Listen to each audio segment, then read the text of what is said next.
Assalamualaikum warahmatullahi wabarakatuh.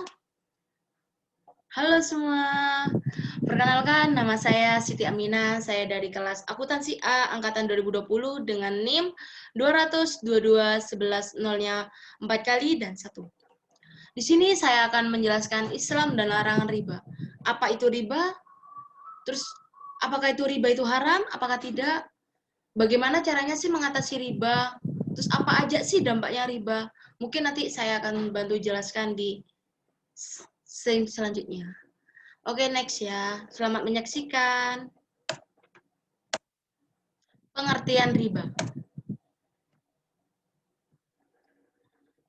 Yang pertama, riba bertambah karena salah satu perbuatan riba adalah meminta tambahan dari sesuatu yang dihutangkan. Yang kedua yaitu berkembang, berbunga, karena salah satu perbuatan riba adalah membungakan harta uang atau yang lainnya yang dipinjamkan kepada orang lain. Yang ketiga, berlebihan atau menggelembung. Sedangkan menurut istilah, riba itu adalah pengambilan tambahan baik dalam transaksi jual beli maupun pinjam meminjam secara batil dan bertentangan dengan prinsip muamalah dalam Islam. Pengertian riba menurut para ahli.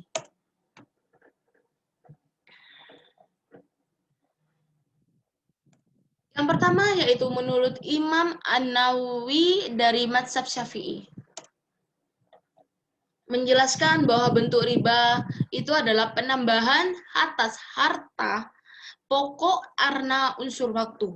Dalam dunia perbankan, hal tersebut dikenal dengan bunga kredit sesuai lama waktu peminjaman.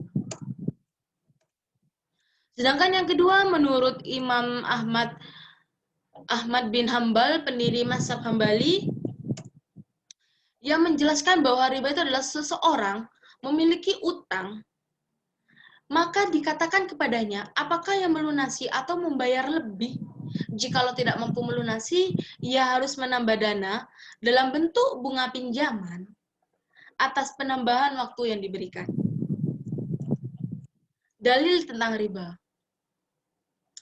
Pada Quran Surat Ar-Rum ayat 39, dengan terjemahnya yaitu, dan suatu riba atau tambahan yang kamu berikan agar dia menambah pada harta manusia, maka riba itu tidak menambah pada sisi Allah. Dan apa yang kamu berikan berupa zakat yang kamu maksudkan untuk mencapai keridhaan Allah, maka yang berbuat demikian itulah orang-orang yang melipat gandakan pahalanya. Sedangkan pandangan riba menurut para ahli, yang pertama yaitu menurut Al-Maraki, tahap-tahap pembicaraan Al-Quran tentang riba dengan tahapan pembicaraan tentang khamar atau minuman keras, yakni ada 4 tahap dalam pengharamannya. Yang pertama yaitu tahap pertama sekedar menggambarkan adanya unsur negatif di dalam riba. Yang kedua yaitu tahap selanjutnya secara eksplisit Al-Quran telah mengharamkan praktik riba meskipun masih terbatas pada salah satu bentuknya, yakni dengan menyertakan batasan ad-afan, mut-adfan. Hal ini sebagaimana disebutkan firman Allah dalam Quran Surat Al-Imran 3 ayat 30, yakni, hai orang-orang yang beriman, janganlah kalian memakan riba dengan berlipat ganda dan bertakwalah kalian kepada Allah supaya kalian mendapat keberuntungannya. Dan yang terakhir, riba telah diharamkan secara total dalam berbagai bentuknya dan digambarkan sebagai suatu yang buruk dan tidak layak dilakukan oleh orang-orang mukmin. Sedangkan menurut Ali Al-Sabuni menggambarkan secara detail tahap-tahap tersebut. Tahap pertama, Allah menurunkan Quran Surat Al-Rum. Ayat ini diturunkan di Mekah, yang pada dasarnya belum menyatakan secara tegas mengenai keharaman riba. Namun, dalam ayat tersebut mengindikasikan kebencian Allah terhadap praktik riba dan tidak adanya pahala di sisi Allah Subhanahu wa taala. Tahap kedua, riba digambarkan sebagai bentuk suatu yang buruk.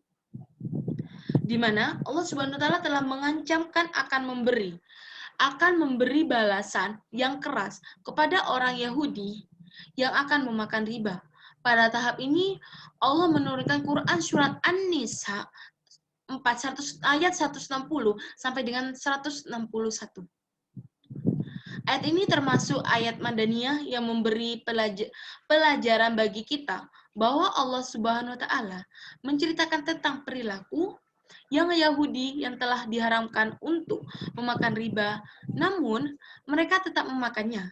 Lalu Allah Subhanahu wa taala mengancam akan memberi alasan yang keras kepada orang Yahudi yang tetap memakan riba. Tahap ketiga yaitu riba diharamkan dengan dikaitkan dengan suatu tambahan yang berlipat ganda.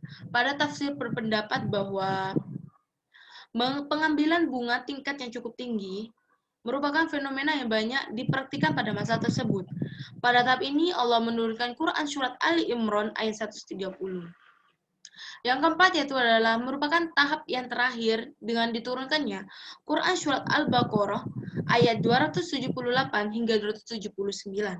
Pada tahap ini Allah Subhanahu wa taala dengan jelas dan tegas mengharamkan apapun jenis tambahan yang diambil dari pinjaman baik sedikit maupun banyak. Jenis-jenis riba. Yang pertama itu riba dalam piutang. Riba yang dalam piutang itu terbagi menjadi dua, yaitu riba qard dan riba jahiliyah. Sedangkan jenis riba selanjutnya yaitu riba dalam jual beli. Yang terbagi menjadi dua, yaitu riba nasi'ah dan riba alfan.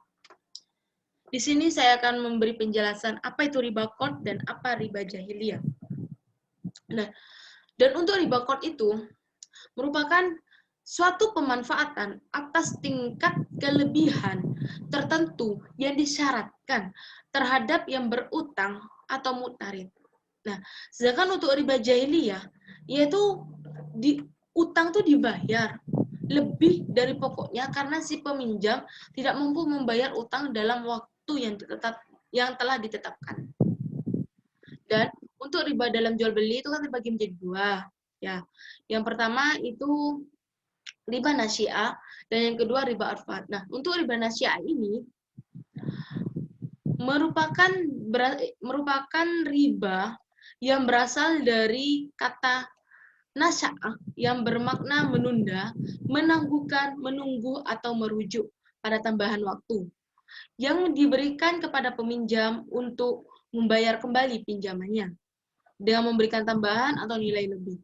Maka dari itu riba ini identik dengan dikenal dengan bunga pinjam. Nah, untuk yang selanjutnya riba alfad. Nah, untuk riba alfad ini sendiri itu merupakan bentuk kedua dari riba yang telah digunakan dan selalu terjadi dalam transaksi antar penjual dan pembeli. Nah, menurut riba alfad ini para ahli itu menegaskan yang pertama yaitu Hanafiyah. Nah, untuk Hanafiyah itu mengartikan bahwa tambahan denda dalam akad jual beli yang menggunakan ukuran syara atau kayak literan, timbangan kayak gitu yang jenis barangnya sama. Dan untuk menurut para ahli yang kedua yaitu riba fat itu adanya tambahan atas dua benda yang ditukarkan termasuk dalamnya riba qard atau utang. Untuk dampak negatif riba bagi individu.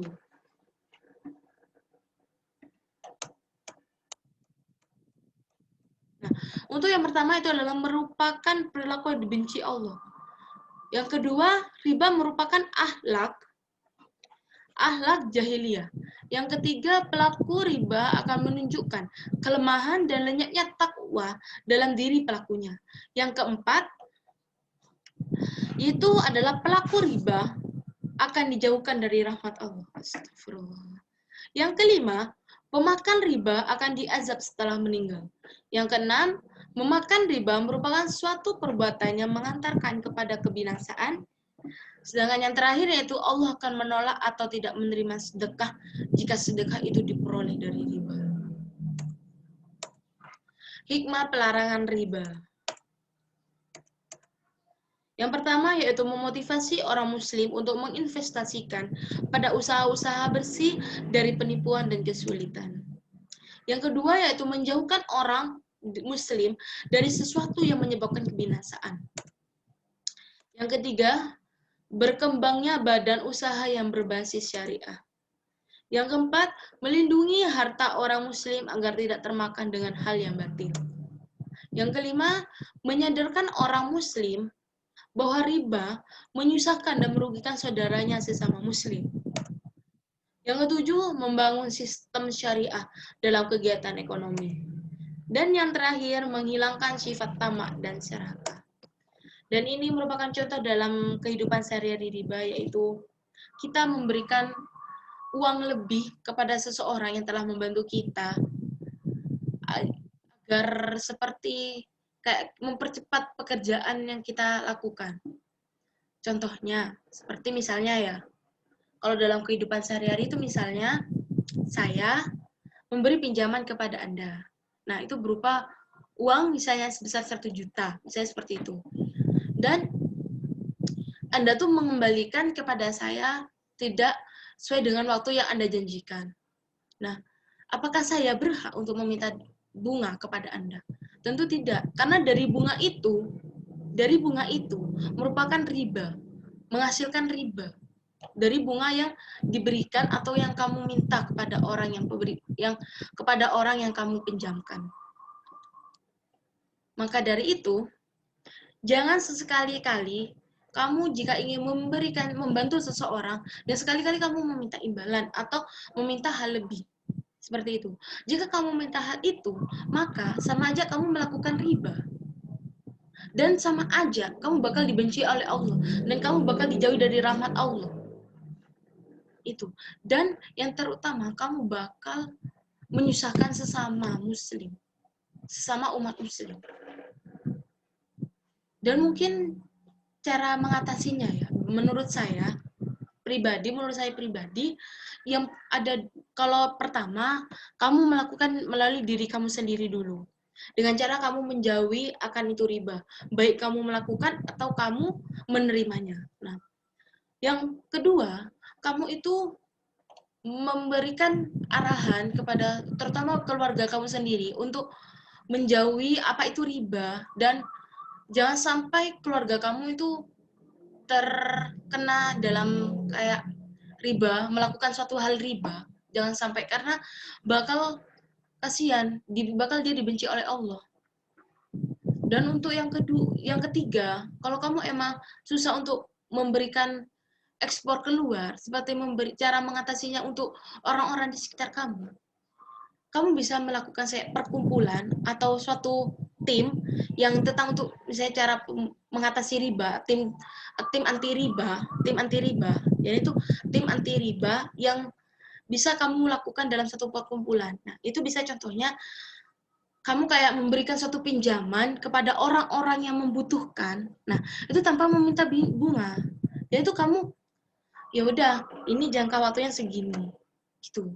Ya, kamu memberi pinjaman 1 juta dan kamu akan dikembalikan 1 juta. Jika orang itu memberikan kamu seperti buah tangan, itu bukan riba, hanya sebatas ucapan terima kasih telah membantu dia, dan itu bukan riba. Dan itu bukan riba dan hanya sebatas ucapan terima kasih yang diberikan. Oke. Mungkin itu saja yang bisa saya sampaikan. Mohon maaf bila ada salah kata atau tutur kata saya yang kurang tepat atau kurang berkenan di hati kalian semua. Terima kasih atas waktunya yang sudah menonton video saya. Wassalamualaikum warahmatullahi wabarakatuh. Bye.